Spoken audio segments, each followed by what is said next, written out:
નમસ્કાર દર્શક મિત્રો, BSTV ન્યૂઝમાં આપનું હાર્દિક સ્વાગત છે. ઇમામ હુસેનની શહાદતની યાદમાં ઉજવતા મહોરમ પર્વની ઉજવણી વાઘોડિયા તાલુકાના આસોદ ગામે પણ કરવામાં આવી હતી. દર વર્ષની જેમ પરંપરા મુજબ આ વર્ષે પણ આસોદ મહોરમના તાજિયાનું જુલુસ નીકળ્યું હતું, જે સમગ્ર ગામમાં ફરીને ઇમામવાડામાં તાજિયા ઠંડા કરીને સંપન્ન કરવામાં આવ્યું હતું.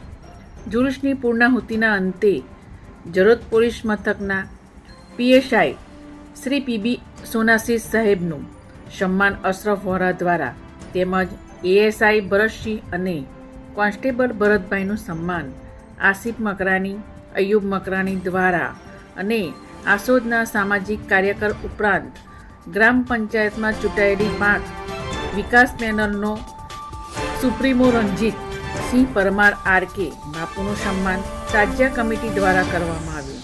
અમારા પ્રતિનિધિ reporter Ashraf Vora, BSTV news Asod. અમારી ચેનલને લાઈક કરો, સબસ્ક્રાઈબ કરો.